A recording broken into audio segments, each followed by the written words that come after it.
Hi, I'm Dr. Elliot from ElliotOracle.com. I'm also the author of Fearless Tarot, How to Give a Positive Reading in Any Situation, which is due out from Llewellyn Books this October and is already available for pre-order on Amazon. So if you like my approach to tarot, you are going to love this book. It's time for today's Oracle reveal. So earlier I placed up a photo on Instagram of 3 different animals, and the animals were the stag, the owl, and the koala.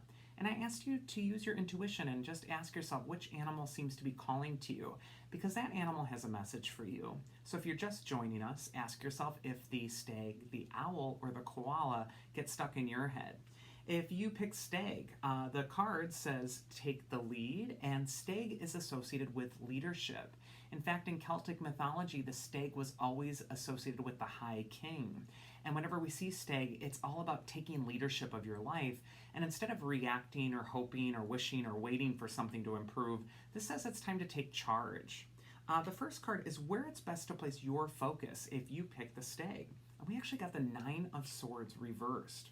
So upright, the 9 of Swords has been called the worst card on the deck because it affects your mind. It's almost like wearing dirty glasses and looking out at your life and then just seeing things in the most negative light possible. When this card comes up, it's telling you to wake up. It's time to get out of your head. And it's also time to stop projecting negativity on the external world around you. Sometimes this is a card of getting a reality check. You can see the figure on the card is closing his eyes to what's really happening.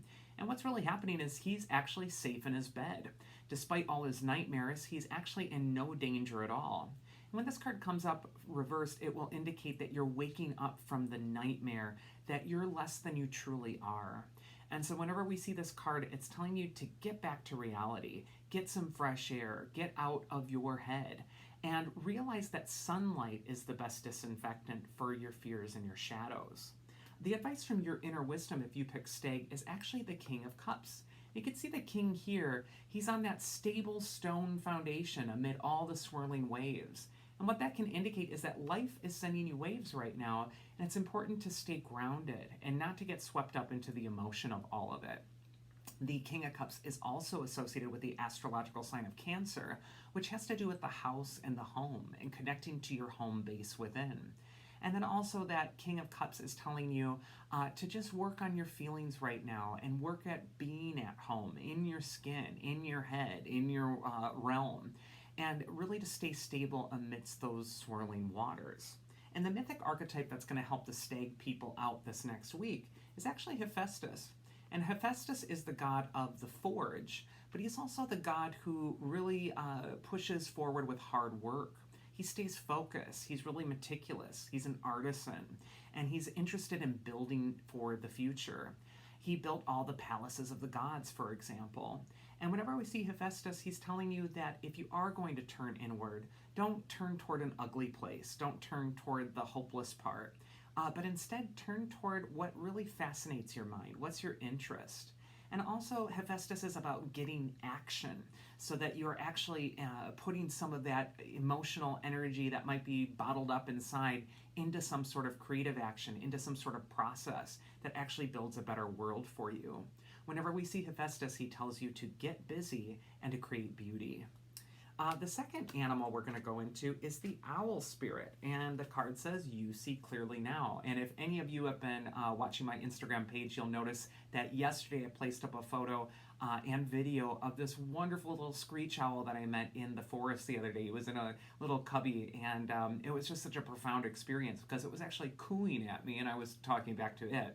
And when we see owl, it's all about seeing past facades, going into what's really there, and really reclaiming what's authentic within you at this time. So the owl spirit is just telling you to turn your attention back towards what's really happening, towards what's really there. Owl can also see in the dark and is an archetype for connecting with your inner wisdom. First card for owl is where it's best to place your focus. And we got the 7 of Swords. And here we've seen this card before where this man's homeland has been invaded by this army. Here they've set up tents and camps. And what he's doing is he's sneaking into the enemy camp and he's stealing away the soldiers' swords so that he's greatly diminishing their power. Whenever this card comes up, it indicates that you might be confronting your own challenge that feels like an invading army. It's overwhelming, and you're not knowing quite how to handle it. But this card says that you're wittier, you're more clever than the challenge that's in front of you. And it's actually encouraging you to use your wits. So at this time, don't get stressed out, but think smarter than the challenge. And also just elevate to that element of air, the logical place, and don't get bothered by the snafus of life as they're appearing. The advice for the owl's inner wisdom is the Eight of Cups reversed. And when this card comes up, it's always that call within, whether it's upright or reverse. We see that eclipse happening where the moon is blocking out the sun. The moon is your instincts, it's your intuition, it's your feelings, and that needs to take precedence right now over the sun, which is your image or how other people see you. Whenever the Eight of Cups comes up reversed, it sometimes indicates that you're losing touch with that deeper part of yourself. And so you might feel that things are just off right now. You might be a little more depressed, or you might be up against some challenges and just getting a little more frustrated than usual. And this is usually a sign that it's time to go back within and connect with your inner spirit as well. If you don't listen to that inner call, the moon in Latin is luna, where we get our word lunatic from. So you'll start to feel depressed or crazy or like things are spiraling out of control. And this is just an illusion. This is just something that's being used as a signpost that it's time to go back within and also seek out your answers from your deeper inner wisdom. And both of these cards together have to do with transcending your current problems by looking at them from the higher vantage point of your spirit. And then finally, we got the mythic archetype that is going to help out the owl people, and we got Aries. And whenever we see Aries, he's the god of war. He's getting into rage so easily. And so he can indicate frustration, like, why isn't this working?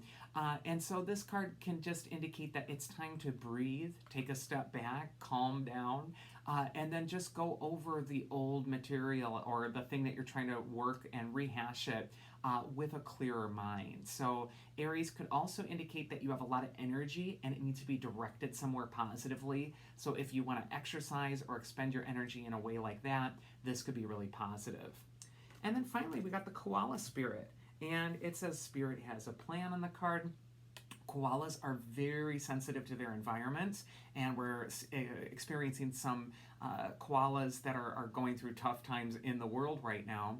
But koala is also sensitive to what it eats. It can only eat the eucalyptus tree leaves. And so this could indicate that you really want to pay attention to what you're eating or ingesting, either physically or literally, or also metaphorically. What are you absorbing and what are you putting in your system?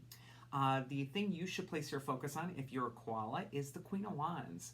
And she's unapologetically herself. When this deck was created, black cats were considered unlucky. And you can see the Queen of Wands saying, I don't care if they're considered unlucky or you think I'm a witch if I have a black cat. I'm putting it front and center on my card. And she's telling you it's time to take charge of whatever it is that brings you light or joy or happiness, and to unapologetically go toward that and not really be concerned with what other people are doing. And she's also holding the sunflower, which is always turning its face toward the light. So this is a positive time to look at the bright side of things and to also just be authentic. The second card we got for the Koala people is the Fool. So advice from your inner wisdom is to go for it. Launch into the new beginning. Do something fresh or new. The Fool is the optimistic card too, and you see the sun really features brightly on his card. It's illuminating his pathway. And so it's just saying to let optimism take the lead right now and to look at the bright side of things. And then finally, the mythic archetype that's going to help the Koala people is the goddess of death and rebirth, Persephone. She's a goddess of spring, and she could indicate the ending of something old, something important, and it's time to turn away from that. And now it's time to go toward the light. Persephone leaves the underworld. She gets out of the underworld and she comes back to the waking world. So she could indicate that it's time to let spring into your life at this time. It's time to really let the light return. It's time to come out of that underworld journey with new wisdom and insight. So that is this week's Oracle Reveal. I hope you enjoyed it. If you did, you can always check me out at elliotoracle.com and schedule a one-on-one session with me. Otherwise, I hope you all stay safe and happy, and I will see you next week. Please do take care.